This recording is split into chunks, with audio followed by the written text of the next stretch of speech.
This is the Six Man Show, an Orlando Magic podcast, with your hosts Luke Sylvia and Jonathan Osborne, covering all things Magic basketball. By fans, for fans. Go Magic.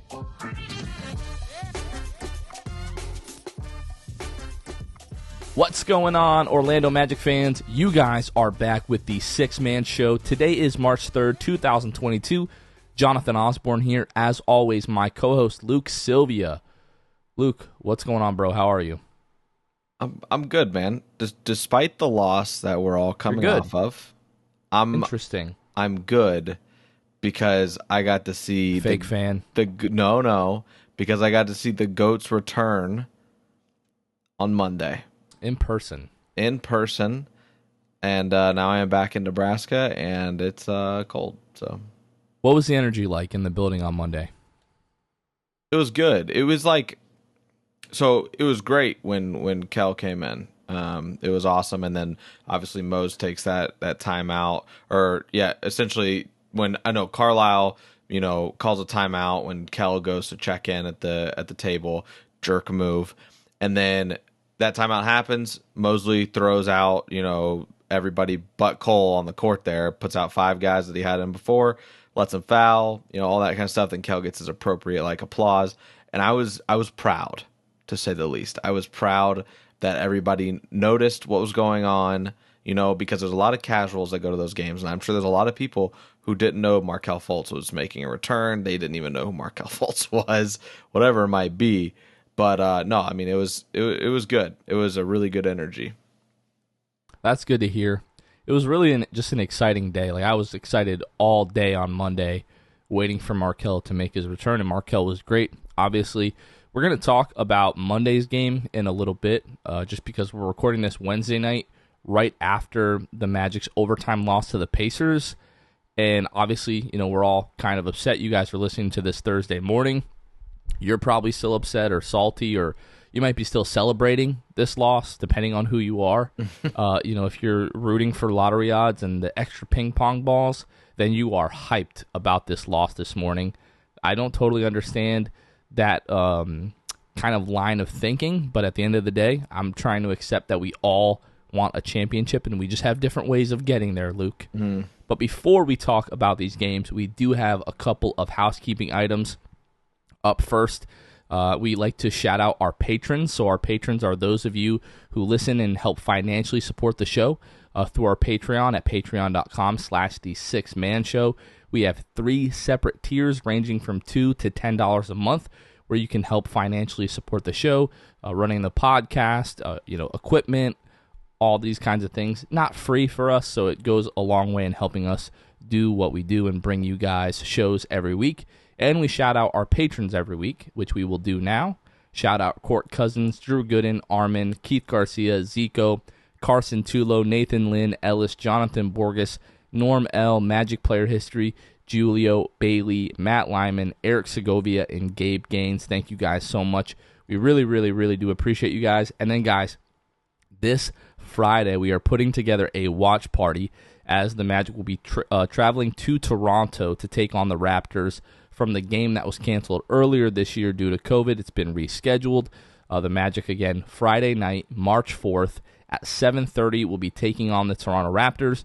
We will be at the Friendly Confines Sports Bar at the Altamont Mall. It's 451 East Altamont Drive, Suite 2378 in Altamont Springs. Again, we'll be there at 7:30. We're going to be hanging out, watching the Magic game. We're also going to have a sales rep, my buddy John McCall from the Orlando Magic will be there, raffling signed Magic memorabilia. So be there if you guys think he's bringing a signed ball or something like that. So if you guys want a chance to win that, you want some people to have a good time and watch the Magic game on Friday, please come find us. Again, it's at Friendly Confines at the Altamont Mall. We will see you guys then. Luke, before we get into talking about the Pacers game from tonight and also the Pacers game from Monday night and Markelle Fultz's return, and we'll get into all of that, we would be remiss if we did not acknowledge 2 members of the Orlando Magic Hall of Fame, the 2 newest members from today. John Gabriel, previous GM of the Orlando Magic from 1996 to 2004. was also the vice president of basketball operations. I believe, in the from 93 to 96 when he was named the GM, if I'm not mistaken. So was partly responsible for the early finals runs with Shaq and Penny, and then also, responsible for bringing Grant Hill and Tracy McGrady to Orlando. And then Coach Brian Hill, obviously responsible for the 1995 NBA Finals appearances, two separate stints with the Orlando Magic. He jokes that he wasn't sure that he was going to be inducted into the Hall of Fame because he's the only coach that was fired by the organization twice. But both of those guys, monumental in terms of Orlando Magic history, and both of those guys deservedly inducted into the Magic Hall of Fame tonight. It was awesome to see those guys, and kind of they're a lot more emotional than I thought they would be, Luke, but really, really good to see those guys, getting their flowers. Yeah, it was cool. And then Brian Hill obviously jumps on to the broadcast there and gets to talk and spend some time just obviously, commentating on the game and providing some insight into some things there, but going on in the game. But it was cool to get to see him, not only get honored, but jump on the broadcast and be there with those guys. So really, really cool night. Congrats to those guys. Well deserved, obviously. So let's break down this Indiana Pacers game from tonight, Luke. You're up 18 in this game. You blow the lead. You've got multiple chances at the end, really, to extend the lead or really to put the game away. You can't get it done. You go into overtime, and you just get waxed in overtime. You have one field goal at the beginning of overtime to put you up 2, and then another field goal at the end of overtime when you're down 8 with 30 seconds left in the game is basically out of hand at that point. But let's get into it. The Magic in this one, Luke, really looked very good from the onset of this game. Indiana takes an early 2-0 lead, and then didn't take the lead back until late in the fourth quarter of this game. Magic up 9 after the first quarter.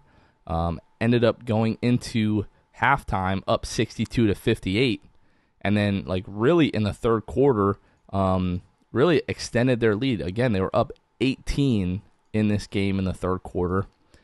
And in the fourth quarter, really everything the Magic were doing offensively, I give a lot of that credit to Markelle Fultz and the way that he looked, but we all know that this Magic team is executing its best when they are moving the ball, playing unselfishly, trusting one another.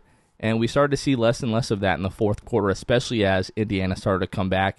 The Magic got tight, and it just kind of turned into this, it's my turn, let me try to put my head down and make a play here. Mm-hmm. And then the Indiana Pacers, who really hadn't shot the ball all that well the first 3 quarters, they hit 6 threes in that fourth, 60% from the floor there, 60% from the three-point line, rather, 47% from the floor. And then they add 8 free throws. Magic shoot just 33% from the floor in the fourth quarter. And all of that, Luke, was kind of the perfect storm and allowed Indiana to get back in this game. Midway through the third period, you're up. And you're like, man, the Magic are about to, start the All-Star, the post-All-Star, rather, with a 3-game winning streak. And then, just as quickly as that tweet goes out, I'm like, man, it feels a little bit early to start saying that. And then Indiana just starts chipping away at that lead in the fourth quarter. And, the Magic just kind of, the lineup didn't seem to be working. Mosley stuck with it. I know there was a minutes restriction on Markelle, but he plays just, about 4 minutes in the fourth quarter.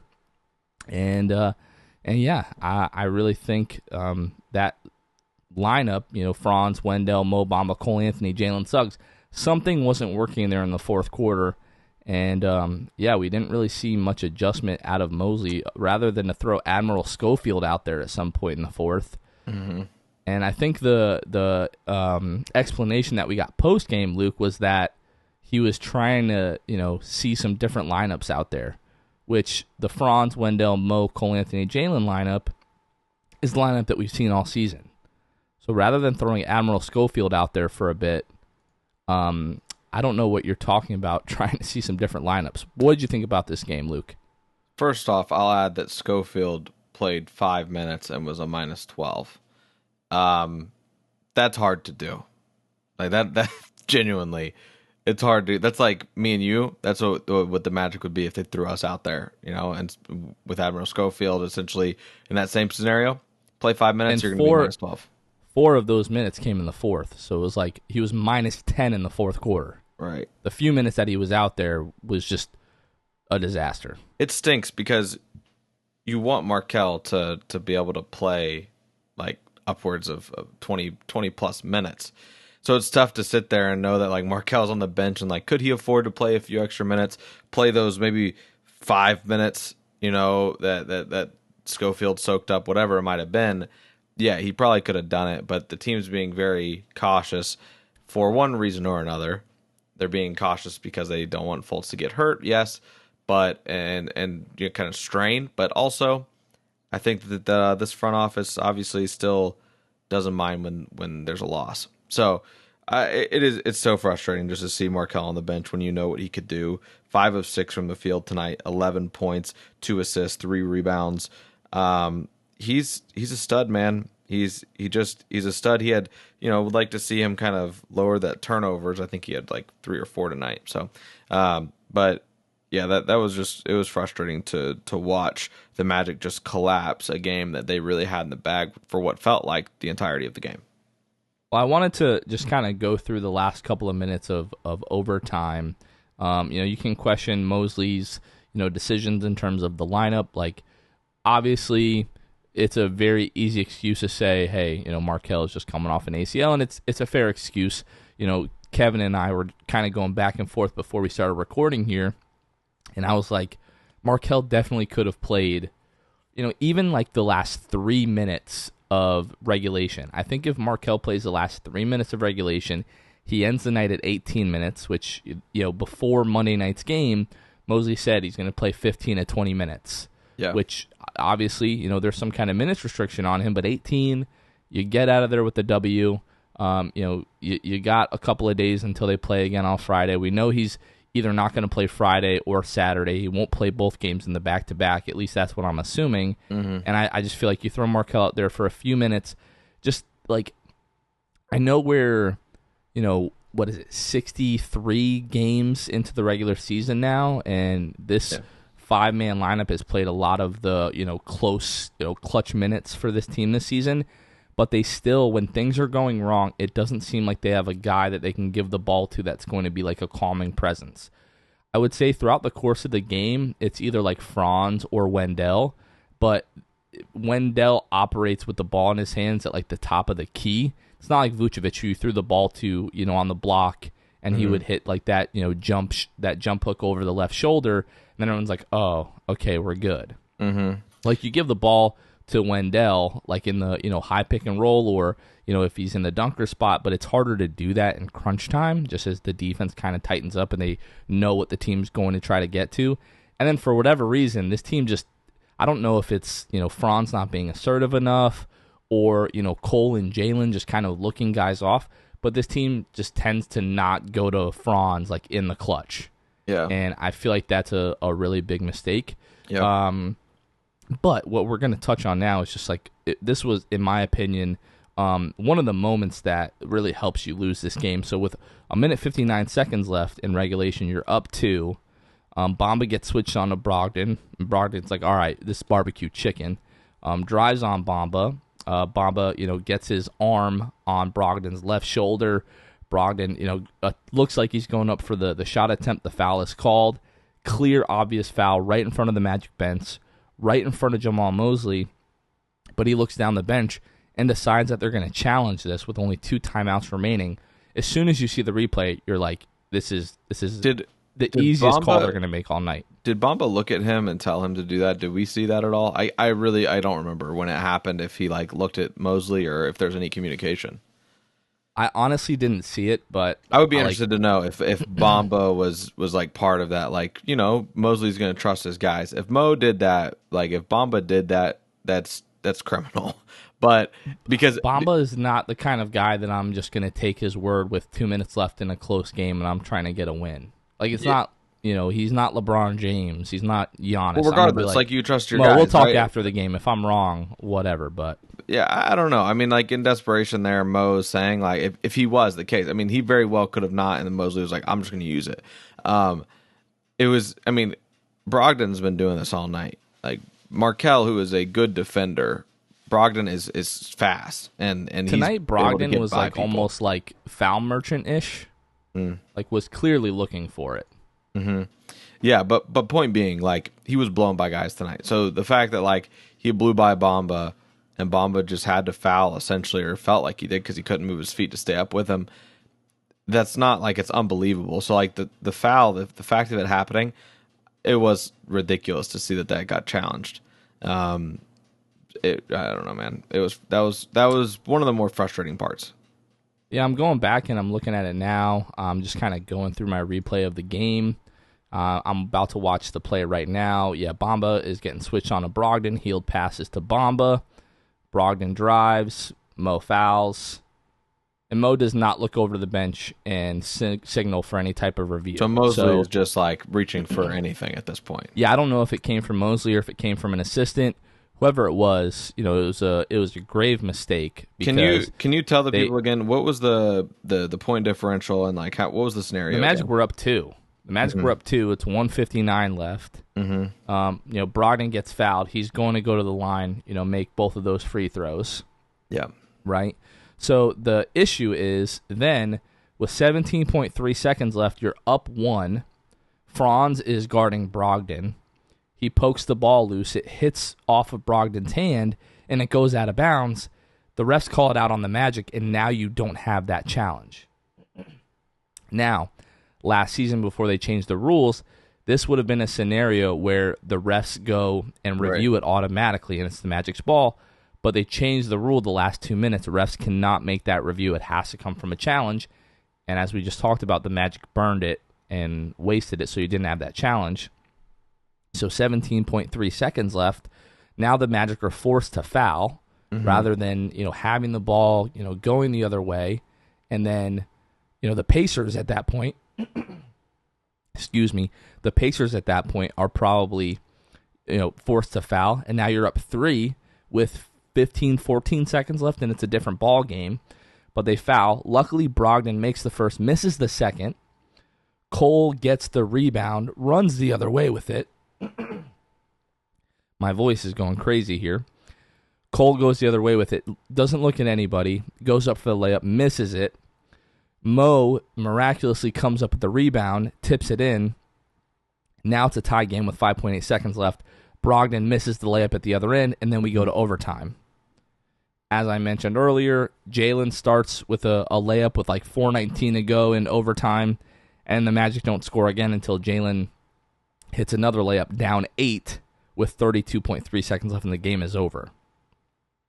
So we can sit here, and it's never one play in a game that caused you to lose it, but that challenge really, to me, was like a monumental mistake the last couple of minutes that you just can't have. It was such an obvious foul call, and yeah, it really just felt like a waste. But what it comes down to, Luke, is the Magic just took their foot off the gas in the fourth quarter.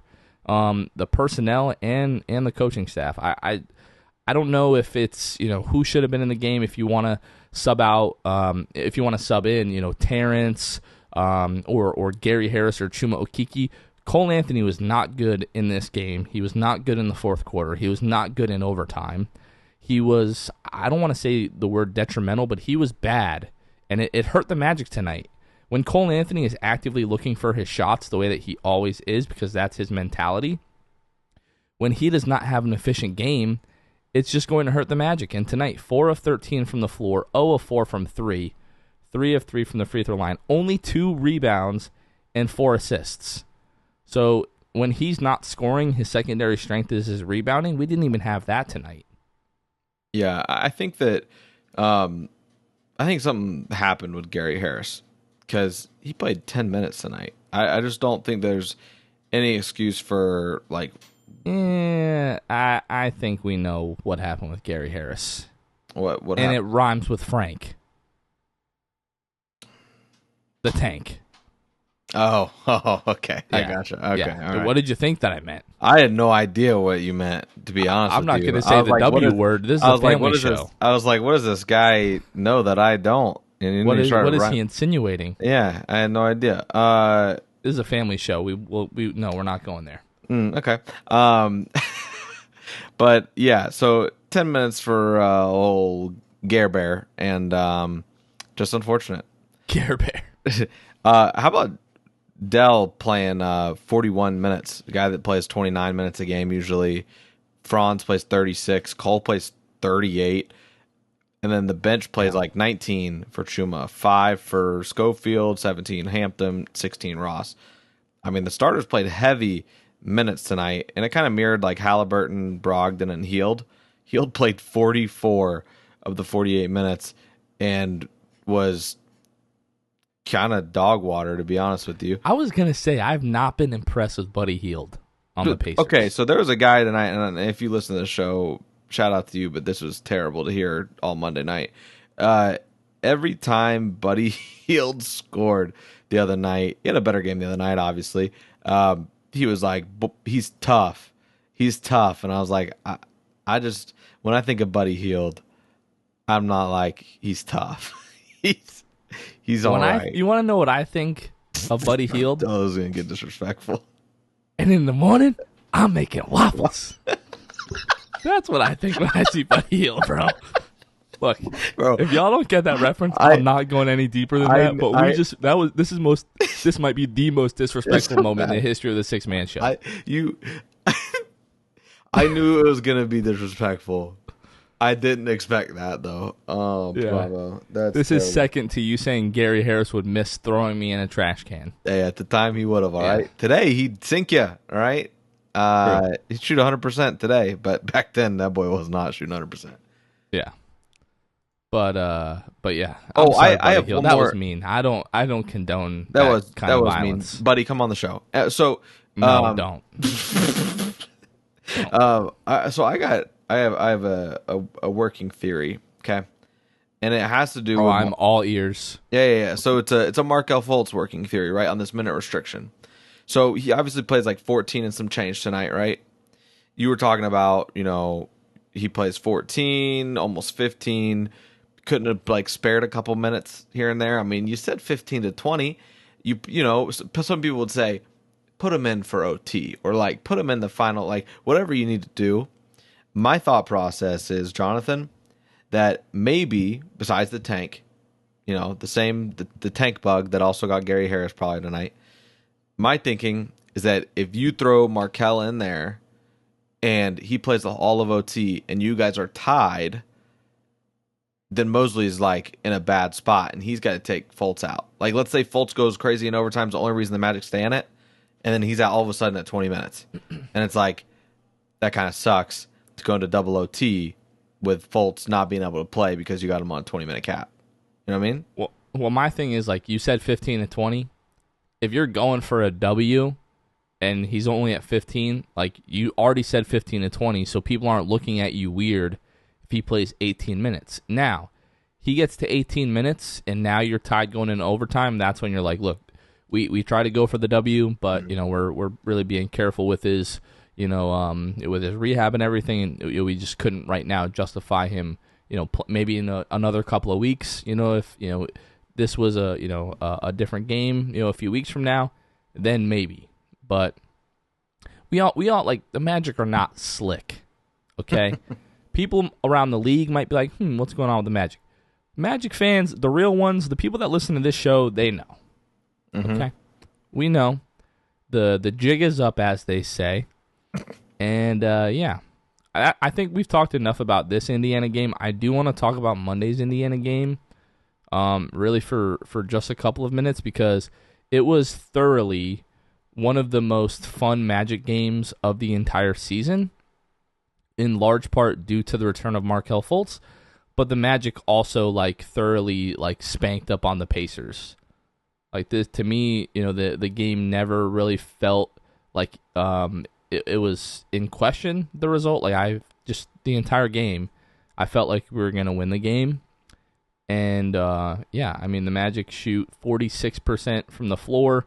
The Pacers shoot 48% from the floor, but So on that game, and I'm genuinely asking, you didn't feel like it was ever in the balance when the Magic were like they're down 1.5? You thought the Magic were winning? I was honestly, because the Indiana Pacers offense has been so good, especially since the trades, the fact that it was that close at the half, I was very encouraged, especially, the way that Markelle had played and the way that he looked in the first half. To me, I was very confident going into the game. It was just a night of good vibes. Like I woke up, the morning of the draft lottery, and I thought we were winning the number 1 overall pick, and I didn't have any logic behind that. But for me, like at halftime, I was like, Markelle is back. Everything is good in the world. He looks healthy. He looks great, and I was just confident that we were going to come away with a W. Okay. I don't have much of an explanation for that beyond that. And the Magic outscore the Pacers by 16 in the third quarter, and you go into the fourth quarter with a nice little lead there, and you just comfortably ride that to victory. Like the fourth quarter, they never really threatened at all. Wish they would have done that tonight. Well, yeah. The Magic were in position to do that tonight, but unfortunately, just really didn't get it done. Mm-hmm. And I mean, Magic did a great job the other night, offensive rebounding, 10 to Indiana's 4. You end up with 24 more shot attempts on the night than the Indiana Pacers. Go to that turnover column. Yeah, that turnover column. Yeah, 10 on the night to 21 for the Pacers. And again, as good as Indiana has been offensively lately, to keep them to 103 points, I was really encouraged by that. I'm not going to say, Markelle was, the difference there, but there was definitely a certain type of energy. You saw it as the guys were, walking into the building. Everybody had their Markelle Fultz 20 shirts on. Everybody knew it was a big night for him. They knew it was a big night, for the team and the organization, and they came to play, and, they were totally locked in to me for 48 minutes. It's one of the most complete games that we've seen out of the Magic all season, and it was a lot of fun. So let's talk about Markelle and how Markelle looked. Because to me, Luke, he looks like he has not lost a step. Dude, I mean, we saw him go 5 for 7. That mid-range, by the way, he's always had a decent mid-range, right? And his kryptonite has, been, a lot to do with his three-point shot. Yet to shoot or attempt, a three-pointer at this point. But Markelle, I mean, he looked just good. Like, he looked sharp. There was points where, like, I was like, is he breathing heavy? Or is that just kind of how he is? Because, when he's out there, a lot of times if the play isn't going on, he looks kind of like lackadaisical. Like, it's just his demeanor when he's not, like, the game, when they're not actually playing. So I was obviously overanalyzing that the entire time being at the game and just, like, seeing him and seeing his body language. There'd be some times where he'd pass the ball and, like, kind of go to the corner and not really do too much. But he shoots 5 of 7, 10 points in 16 minutes along with 6 assists. He looked good, man. He only 1 turnover. So he looked really good to me. Plays his 16 minutes, and I'm excited about when he can kind of get fully ramped up. He just got everybody involved. I mean, initially the first thing he started doing was getting guys involved. Just ridiculous. Like, was making such good looks and making everybody so much better too. Well, he was in the game like approximately like 2.5 seconds before he got Franz Wagner like a wide open look at the rim. Mm-hmm. And I to me, like, we've talked all season about how the Magic just need an organizer offensively, and like to me, that is Markelle Fultz's like elite NBA skill, like organizing the offense, finding the open guys, and then just getting to the rim whenever he wants. And like we're still seeing that he looks just as athletic, just as explosive. Just as crafty and kind of like the herky jerkiness that is the Markelle Fultz experience. It's all still there. He doesn't look like he's lost a step. It looks like he's still got a little bit of ways to go in terms of like conditioning to the NBA game and to the speed of the game. But 2 games back after missing 14 months, that is to be expected. I'm sure over the course of the next few weeks we'll see the minutes ramp up a little bit. I would be surprised if we saw him get beyond like 20 to 25 minute mark for the rest of the season.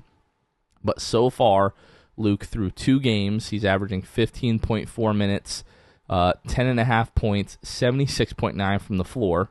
Okay, that's not going to continue, but it is good to see. 2.5 rebounds, 4 assists, 2.5 turnovers, and a half steal and a half block actually. So far, Markelle Fultz being back looks great. Looks just as good as he ever has. As again, he gets more minutes and he plays more with the starters and more as a focal point of the offense. I think we're going to see the scoring numbers and the assist numbers and all that kind of stuff rise. And you can already see the connection between him and Wendell. Dude, Franz is so good off of the ball. It's like the three of those guys I know are going to play so well together.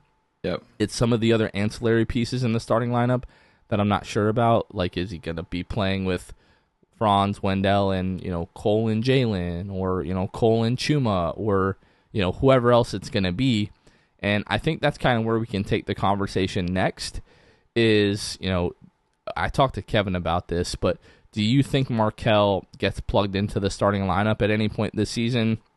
And if you do, who do you see him playing next to in the backcourt in the starting lineup? And then who do you see heading to the bench? So there's we're at 19 games left in the season.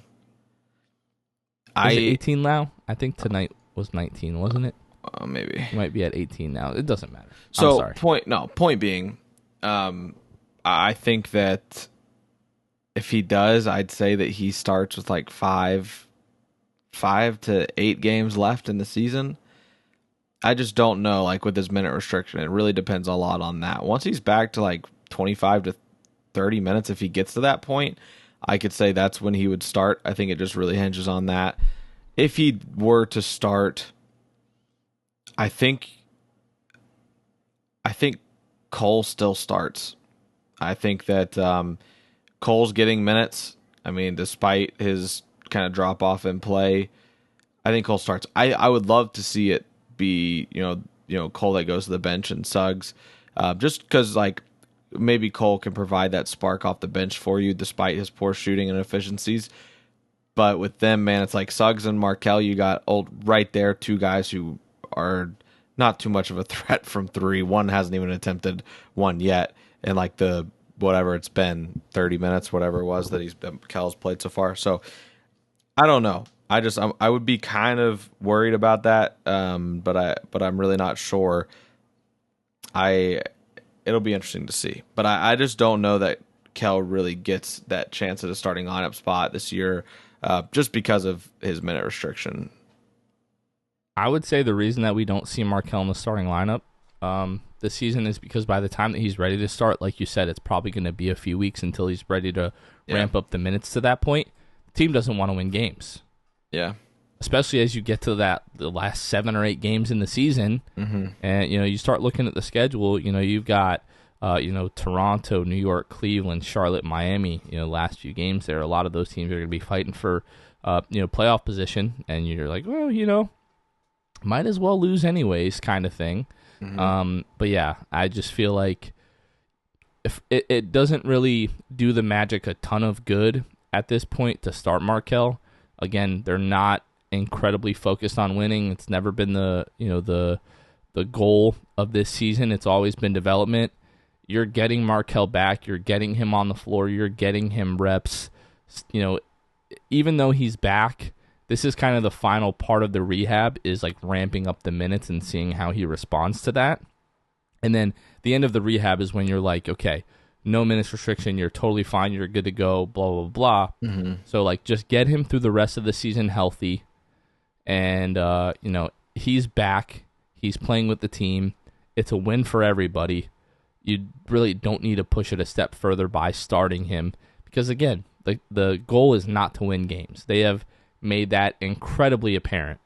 But it is so good to see him healthy again and to see him back. One of the main reasons I would like to see Markelle back in the starting lineup is because, especially late game situations when the team starts getting tense, you start to see Cole and Jalen at times get the ball and just put their head down and get to the rim, where I think we can all agree we would like to see Wendell and Franz, and we probably trust Wendell and Franz much, much more in those kind of late game situations. Historically, you always see the guards with the ball in their hands, making plays down the stretch. But I'm just, Cole was great at the start of the season. It felt like he was our closer. But, we're talking about, like, it's been like 2 months, 2+ months actually, since Cole has been that guy. And at this point, we're like, where is Cole? Is he the guy that we saw at the beginning of the season? Is he what we're seeing the last couple of months? Is he somewhere in between? I don't know what to tell you. And then Jalen, he's a rookie and, he still needs to develop plenty. So I'm just tired of seeing those guys in the lineup together, especially in crunch time, because it just doesn't seem like we have a guy that, is just going to go and make the right play right now. It's just like they're trying to be the guy. Well, I went back on StatsMuse and kind of looked through Cole's numbers and saw when he started to kind of decline. And he was averaging, when he got to like his peak where he was averaging like 20 a game, like 5.9 assists or something like that, that his peak was like game 26, right? Like that was when it was at its peak, and then it started to slowly, decline until it was not just slow anymore. Like it was rapidly declining. So it is frustrating, man, because now we've had 36 games of Cole being meh and 26 games where he was great. And that's where we would really love to see it. But like 36 is a bigger sample size. He just hasn't been, himself. Or I don't know if it's really, maybe he has been himself, and that's probably the issue. Yeah, I don't really know. For a long time there, because he was like in and out of the lineup with, like the sprained ankle and all that kind of stuff. I try to give him the benefit of the doubt and say, oh, maybe this guy isn't healthy, blah, blah, blah. Then he enters a dunk contest, and his first dunk of the dunk contest, he dunks in Tim's. So it's like, if you're not like totally 100%, it's not something you should be doing. Right. So at this point, I'm like, it's probably not the health. It's probably something else going on, and I feel like the truth is somewhere in the middle of what we've seen. Like, we've seen great Cole this season, and we've seen bad Cole this season. A whole lot of bad Cole. And the truth is, like, in between to me. Yeah. So, well, I hope. Last thing that I want to touch on, Luke, before we just kind of look at the rest of the week here, is John Hammond was on 96.9 The Game in Orlando yesterday with Brandon Kravitz, talking about Markelle coming back. But Brandon Kravitz asked, what is going on with Jonathan Isaac? Is there any kind of expectation that he'll be back this season? Kind of, asking for an update. And I'm paraphrasing here, but John Hammond said, no, we don't have an expectation. We're trying to keep Jonathan mentally ready and physically ready. And basically he'll be back when he'll be back, which he hasn't been cleared for contact. And you were right. We have 19 games left in the season. There's no way that we see Jonathan Isaac this season, and I wish they would stop acting like we're morons and just tell us he's not coming back. Yeah, it's bad when John Hammond is trying to give the PR, like the politically correct answers to this type of stuff and skirting around the truth, because John Hammond was the guy that was out here telling us that Fultz would be starting or could start opening night, which is still hilarious to me. And it's just this is a guy that almost wants to tell the secrets. He takes great joy in breaking news for the Magic organization when it comes to player injuries and their return to the game. And I think that he has been instructed, don't give a timeline. Like we said, we don't do timelines. Don't give hypotheticals. Don't give time. Keep it shut and just say just the most cookie cutter, there's surface level answers that you can think of. And this guy, I think Cole Hammond, I think he likes himself some gossip. I'm not gonna lie to you. I think he does. And it killed him that he was not able to give an answer on J.I.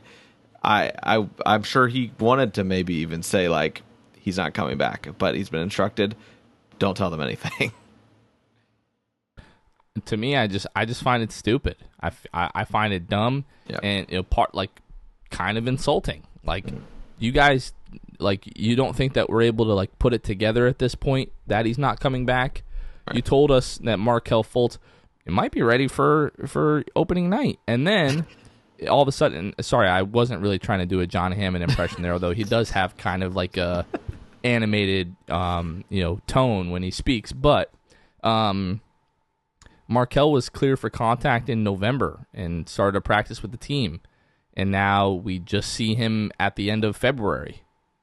Yeah. Oh, that was, basically 3 months.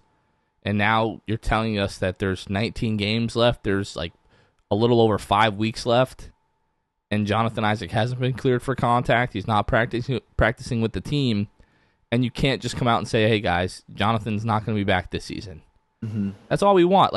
It's kind of the thing. It's the worst kept secret, right? Like, we all know, but we just want you guys to come out and say it. Yeah. Like, at this point in the season, fans have, in my opinion, in my professional opinion, have struggled enough through this part of the season. We just want some transparency, bro. Mm-hmm. That's all we want. Just come out and level with us, be real, and just kind of, like we've been asking for this all season, and just kind of lay out what happened. I promise you guys, it is not that deep. Yeah. It is not that serious to come out and say he had a setback during rehab, or it wasn't healing the way that we wanted it to, or we're just being extra cautious, and we're really taking the time to build up the rest of Jonathan's body so that nothing like this ever happens again. And they've said that to an extent, but like this is unprecedented for an ACL, which is a major injury. But for a professional athlete, it's almost like a routine surgery at this point. You hear about 5 to 10 guys a year in the NBA tearing their ACL. Same thing in the NFL. Mm-hmm. I meant to say the NBA and NFL. I don't know if I messed that up. I probably did. But like in terms of sports injuries, it's pretty routine. And I've never in my life can I remember a guy going 20. It's going to be like 26, 28 months, 27 months, somewhere around there, from the time that Jonathan tore his ACL till we see him back in the NBA. And that's if he's ready to start at the beginning of next season. Which at this point I feel like is a fair question. It's if he is not starting by whatever it'll be, October probably for the start date for next season, he will have gone 34 months. I believe that's the correct math. 34. No. How many has it been right now? Right now it's been like August will be 24 months. Oh, really? What did you? Yeah. I thought you just said 28. That he'd been. I'm saying in October. Oh, that's where you already done the math for me. Yeah, come on, bro. I'm trying to help you out here. It's like I'm giving you a softball, and you're making this like a quadratic equation. You're making this way harder than it's got to be. Yeah. Okay. Yeah. I'm not great at math. I'm not hating. Okay. But yeah, I already did it for you. Okay, I appreciate that. So yeah, whatever that is, 20, 27, 28 months up to that point. Look, it's been a long time. It feels like it's been 34 months. It's not out of the realm of possibility for me at this point, man. And my math is so bad, I don't even know how long ago that was. You and I have had children. They are now walking and will be speaking in complete sentences before we see Jonathan Isaac play basketball. That is not an exaggeration. That is fact. Yeah. Mm-hmm. And I don't blame Jonathan Isaac. Like whatever way your body heals or whatever you need to do to come back, like we want you healthy long term on the floor. My issue really lies with the Magic and just the lack of transparency. I feel like it's silly, honestly. I'm gonna say it. He didn't have a setback. Do you feel like this? I feel like it's two things combined. I feel like yes, they are trying to completely rebuild his body.